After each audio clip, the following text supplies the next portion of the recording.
everybody. I'm Seth Sternberg, and welcome to Aging Intelligence. This is the podcast where we talk about how society is preparing for the coming age wave. There are going to be more people over the age of 65 than under the age of 18 in the United States in just 8 years. So we have this huge societal issues. And here we're talking to business leaders, entrepreneurs, academics, politicians about how they're helping society prepare, how they're helping lead us to be able to care for older adults. So today we have Jonathan Fry. And Jonathan's really interesting because he is a franchise owner in the Homestead Franchise Network. He's been doing it for a long time. We'll get into that in a second. But he's also built a very large business in rural America. And so we wanted to focus on that today as well, to talk about how we go about providing care in an area where lots of people would look at it and probably say that would be a care desert, or that would be a medical desert. So Jonathan, thank you so much for joining. Absolutely. Thank you for having me. So let's just start with your homestead experience. So you started your location how long ago? March 12th, 2007. So 19 years ago this week. Okay. So 19 years, that's a pretty long time, but you've built a pretty large business. First, tell people, where are you? Like, where is your business located? Fort Smith, Arkansas. So we're on the border of Arkansas and Oklahoma, kind of in the Arkansas River Valley. Okay. So the way I think about it, tell me if I'm right or wrong. Okay. We're about an hour and a half south of Bentonville. You're right.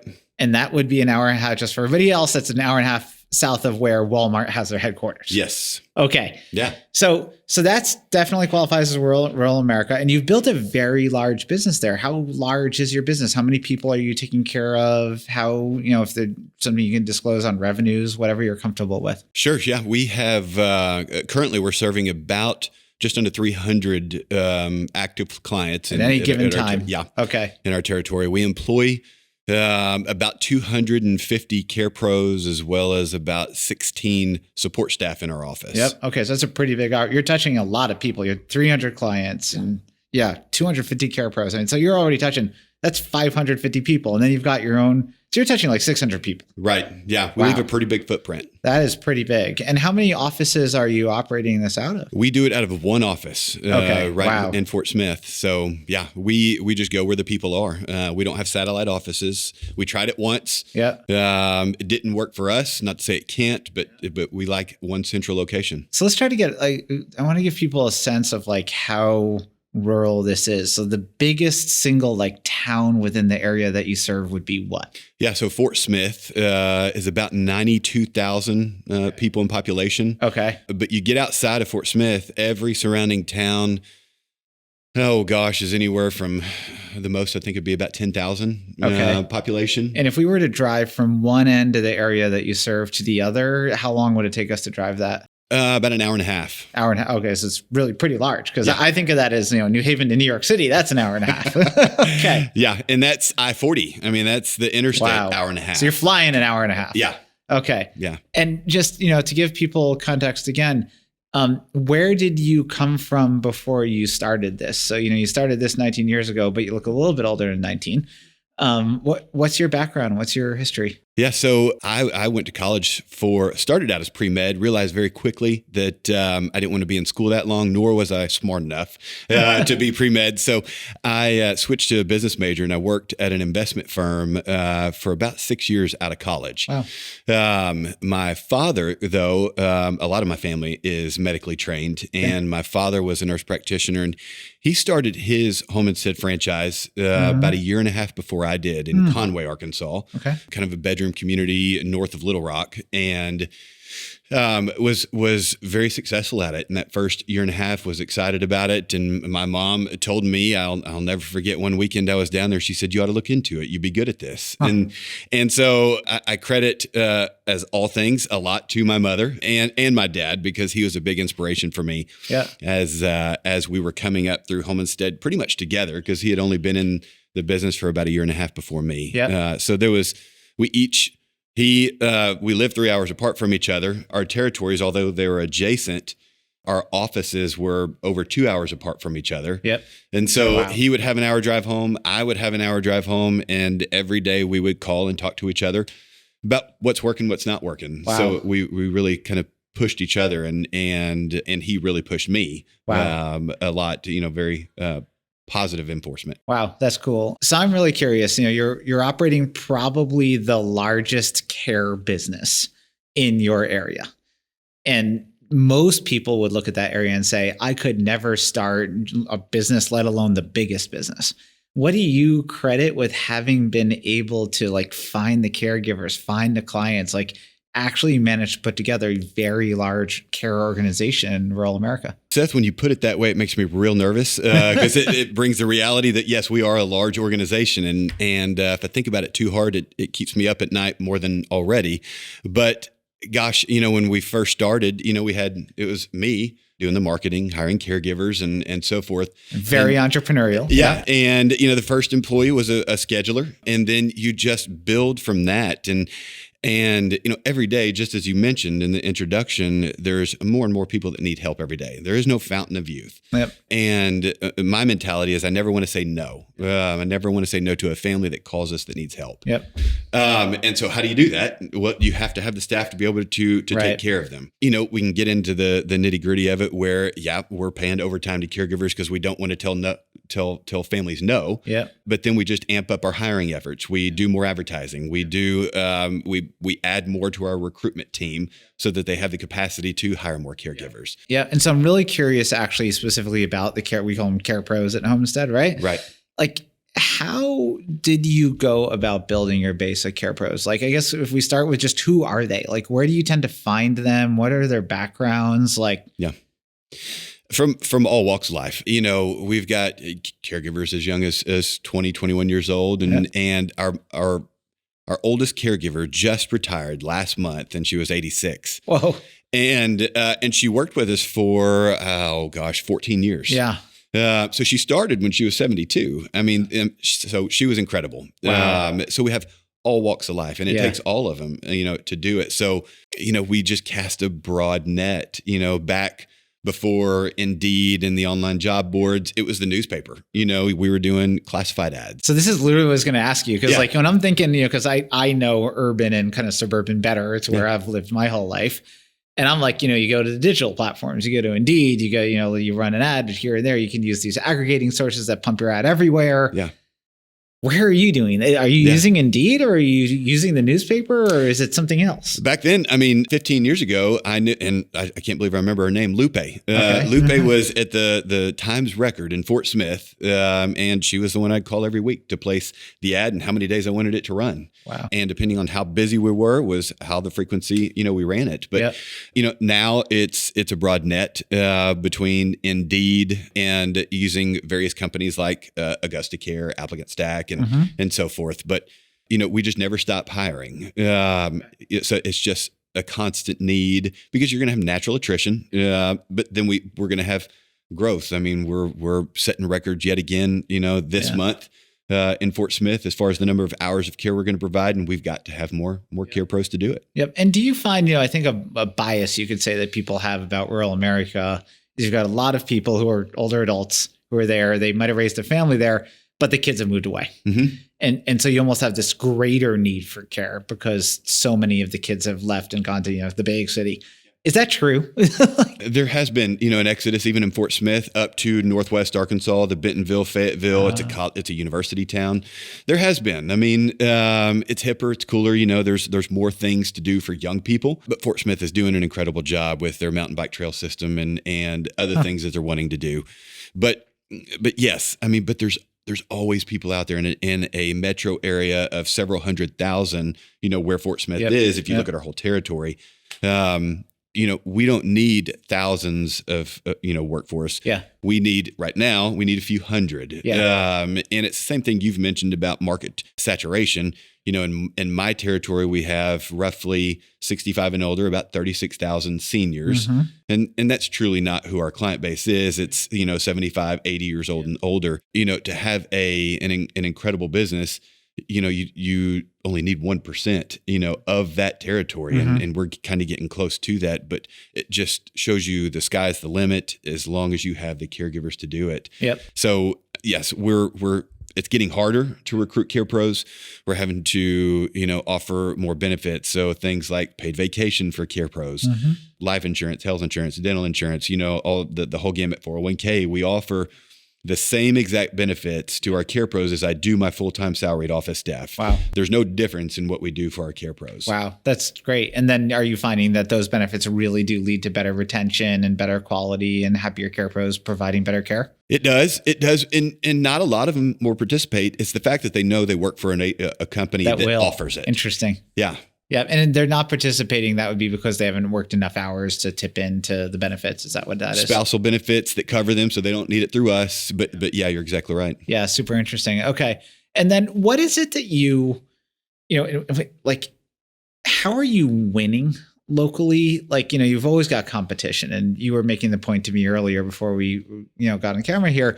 You said, look, there's more competition in the big cities than in, rural America, but there's still competition. Yes. How do you win versus competition in your particular markets? Like, without giving away too much secret sauce to your right. I know. I don't want to go too deep, but, Seth, I go back every single day, and we have a weekly meeting with our office staff every Monday at noon. They know it happens every week. They all know what reports we're going to bring. We're all going to talk. They're some of the most loyal, passionate, compassionate group of folks I've ever worked with. And they are extremely competitive. I show them the MPI, the internal, something that we have here at Home Instead, and they want to see our name. They want to see our franchise number at the top. Yep. That's what they look for. And they get irritated if we drop down as far as the number of service hours that we produce or provide. And that's where they want to go. But you can't just be competitive in that regards, because then you've got to put a different hat on when you walk into a family's home. Yep. They don't care how big we are. They don't care, where we fall in the Homestead network. Yep. They want to know that we're going to take good care of their mama or their daddy, so that's where then especially that client care team that goes out and signs those clients, they go out with the mindset, I'm going to their home, I'm going to come back with a new client, but then they have to meet them where that family is. Yeah. Mentally, emotionally, and sometimes financially when it comes to the different payer sources. So it's exciting to watch them because they're, I learned this a long time ago because I started when I was 25 years old. Yeah. So I always wanted to hire people smarter than me. Uh-huh. It's a good model. Yeah. Yeah. And because I was 25, I wanted people that had more credibility, than I did, and they had to trust me. But and same holds true now. The people that work for me, with me, have been doing this even longer than I have. Yep. They get it, they understand it. Yep, that's really awesome. Yeah. So when we think about what people classically talk about is like a medical desert or a care desert. Yeah. Do you feel that? Like, you've built this really big organization there, but are there things that you see happening in your community and locally where you can really say, yeah, like this is a big problem that we're going to ultimately have to figure out how to solve? Gosh, I've thought about that, Seth, since you brought it up. I think sometimes we have in the non-medical world, where we fit, I think we have temporary care deserts, and it's sometimes based on the economy. But when gas prices shoot up, caregivers aren't wanting to drive 30 minutes for a 4-hour shift. Yep. So if you think about it that way, but when gas prices are down, it's an easier sell for our scheduler to call a caregiver and say, I need you to fill in. It's 30 minutes away. They're more willing to do it. From a medical perspective, for folks that have, patients, clients that have specialty needs, that, I can see where that's hard. They have to drive hours to get to a specialist, when you live out in the country, as we call it, back home. So, right. And do people locally tend to just drive to Bentonville? Is like that the solution, or is there another solution? Yeah. I mean, if they're not getting what they need, they will absolutely drive. We have care pros. We have clients that we drive up to Northwest Arkansas for those medical you guys are literally services. Helping them do it, and you're going with them. We are. Yeah, that's amazing. That's really great. Yeah. And so when you kind of look forward on the future of your market, right? Because people talk about this a lot, right? Like what's going to happen with urbanization, what happens with rural America. Like, where do you see it going? Do you think like we're population stable right now in your neck of the woods? Do you feel like, no, it's actually hollowing out more, or people are actually coming back? Like, where do you think that goes?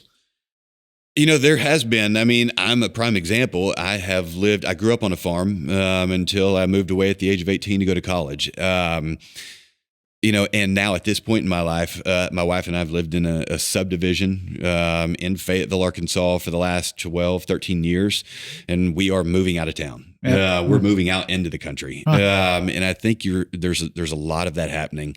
I know in our area, I don't know across the country statistics, but yeah, we're seeing, a lot of folks getting out of the city, out into the country, whether they want to raise their own chickens and have their own eggs. I don't know. I mean, that's one reason we're doing it, but I think that you're going to see a lot more folks moving out of, big cities, and into territories like we have. It's good for us because it'll make it easier for us, hopefully, to recruit care pros. And you don't see older individuals moving into high density, populations. Right. Yeah, for sure. Okay, so I'm curious. You started this as an entrepreneur, right? You opened the office. Home Instead was not there. It's not like you bought it from someone. Right. If you were giving advice to an entrepreneur today who wanted to kind of run what, you've built a pretty big SMB, but, we'll call it a small and medium business, but it's a big one. Yeah. So you've got like this really hungry go-getter entrepreneur, and they want to build a business that creates a good life for themselves. Would you tell them to go to Bentonville, or would you tell them to go somewhere smaller? Like how would you advise that person? That's a great question. I tell them to go somewhere smaller. The competition and metro areas is stiff. I mean, there are a lot of folks doing it. Yep. If you can, put your flag out in a smaller area, serve a needed population, then and build rapport with referral providers. Yep. And it doesn't have to be just medical providers, in that territory. Everybody from veterinarians to church pastors to golf clubs, country clubs, where folks go that don't keep going because they're getting older. And I mean, in those small towns, everybody knows everybody. And if you build a good rapport, have a good reputation, and do what you say you're going to do, for me, I would not want to go to an urban area, a metro area to start a Home Instead, especially. So that's actually really interesting because there is this bias, right? That in rural places, relationships matter more, reputation matters more, everybody knows everybody. And you're basically saying that's true. Yeah. Interesting. Yeah. Okay. Bad news travels way faster than good news. Yeah. Okay. That is fascinating. That's really, really interesting. Okay. So another question about the dynamics of your business. Mm-hmm. Generally speaking, in Home Instead, the majority of how customers pay for us it's what we call private pay, right? Yeah. So they're paying out of pocket for the services that they're getting. Is that true for you as well? Or how are people paying for your services? Yeah, I learned real fast.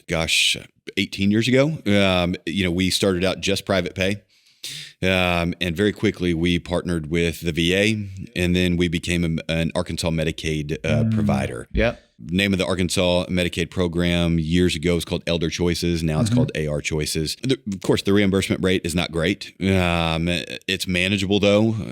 And we are able to be, when we go out, when our business development advisor, when she goes out and does her marketing, it makes it way easier for referral providers to be able to think about Home Instead. She can help everyone. Yeah. Just send us everybody. Yeah. We'll figure it out. And if we can't take care of them, then we'll send it to the right person. Right. That's helped us tremendously. I know every state can't do that. I have another Home Instead office in Texas, and we do not do the Medicaid program down there. The reimbursement rate it's just not enough. Yep. So, what's interesting is in today's world, people are talking so much about government programs, obviously because a lot of government programs are getting cut right now. Yes, they are. How have you felt that on the Medicaid side and on the VA side? Well, in Arkansas, from the Medicaid side, we haven't gotten a rate increase for our reimbursement for our services in well over 6 years. So we're talking pre-COVID. So you think about all the things that we wages are going up. Yeah. Yeah. Wages have gone up dramatically since COVID, during COVID, and we still haven't gotten a rate increase. Wow. We're still doing it because we have the volume, with our private pay base, our VA, clients, that we can handle it. And it's just not something that we want to give up. So I would say roughly 20% of our client base is Medicare, is Medicaid revenue. It's about 25%. Yeah, it's going to be more of your volume. Yeah, sure. Yeah. Wow. So Jonathan, I'm super curious. Yeah. When I interview people for Honor, when we're hiring, I always ask people, why do you do what you do? Yeah. So I am so curious, what is it that actually fundamentally drives you to like get up every morning and like gives you the energy to go build your business and operate your business every day? Gosh, I told you at the beginning, that my mom, she told me that I would be good at this and I should give it a try. There was actually a little bit more to it. I've got 2 younger brothers. One of them is also, they are actually both in the network. And Paul, he is a Homestead franchise owner, and he's a year younger than me. And he tried actually before I did to do the interview process to buy a Homestead franchise. And back then, I don't know how it is now, back then you had to go through a telephone interview. And I believe at the time they told him he needed to wait a little bit before trying again. And my mom told me that, and I thought, well, let me just see if I can beat him. And here we are, 19 years later. And so it was a little bit, a lot of naivety, when I got started with Homestead. I didn't know some of the key terms that we all know now. I didn't know what hospice meant. I didn't know the difference truly between home health and home care. So I was learning it at the same time as I was educating our referral providers. Yep. A few years in, my grandfather, he had renal failure. Okay. And so my grandmother then was doing the home dialysis. Yeah. It's called peritoneal dialysis. Yeah. And she was militant about it. I mean, she followed the instructions. She taped up the vents in the bedroom where they did it to keep to keep it a sanitary, workspace. And, she did that for quite some time. Wow. It wouldn't let anybody help. Rarely ever would my mom be able to help. It was my mom's parents. So just wouldn't be able to help. And then his port kept getting infected. And then she had to take him to hemodialysis at a dialysis center. Hated doing it. But then finally, because she was getting exhausted, taking him, I can't remember, that was 14, 15 years ago. It was 2-3 times a week. And finally, she started letting my mom take him. And then, so that was a good time for my grandmother to have a break. Yep. And for my mom to get to spend with her dad, because he wasn't going to get better. So it was a good time for them. And it was at that point, I was going through the motions when I first started, the Homestead franchise. I knew that I had taken out an SBA loan. I had bills to pay. I was a newlywed at the time. And so the pressure's on. Yeah, pressure's on. Pressure's on. Then, I figured out, by watching my mom, take care of helping, my grandmother, take care of my grandfather. That's when it really clicked with me. That's what we're doing. We're providing, I understood then firsthand what respite meant. Yeah. I understood what caregiver burnout meant. Yeah. And then I was able to it clicked with me, and I was able to relate that. And then I could get it, I could get that with my office staff, tell them those stories, of which I still tell them, because my parents are saints, because they then took care of my grandfather, and then my dad's mom, my grandma, and then my grandpa. And then just about two weeks ago, my grandmother passed away at the age of 91. Wow. She was the last one. And so, a few days later, my mom had me and my brothers come down, helped clear out her house. Yeah. And one of the things that I kept was this picture of my grandfather. He couldn't be in more of his teenage years. Wow. Back in, I believe, the 1930s, he's sitting on a motorcycle. Yeah, that's awesome. And he and I kind of had that in common, because I have had motorcycles over the years. I'm pretty sure he didn't like the fact that I had a motorcycle, because he knew they were dangerous. But that's my why, as far as why I have really have enjoyed doing this. Yeah. Not only that, but just to be able to help, to see it in my own family, but to help thousands now over the years, other families be able to do the same thing, with dignity, to help them, pass in their own home. If that's what they want, then we're here for it. Yeah. Well, I got to tell you, to build what you've built, you have to be getting like real fundamental energy from somewhere. So that's an awesome story. Well, Jonathan, thank you so much for coming on with us and talking to us. I think that so many people want to know, like, is it possible to build a business in rural America? What happens when you do it? And you are literally one of the most successful people in Homestead's network, and you did it in rural America. So it's an amazing story. Thank you. So thank you for sharing it with all of us. I really appreciate it. Absolutely. Awesome. All right. Well, thank you everybody for joining. It was great to see everybody again in this episode. We're going to try to cover lots of topics here, and absolutely one of the most important topics is, how are we going to take care of older adults who don't live in the cities and who don't live in the suburbs, but rather who live, anywhere throughout America. And at Home Instead, we want to take care of everybody. And Jonathan is a prime example, along with his team, on how we can make that a reality. Take care.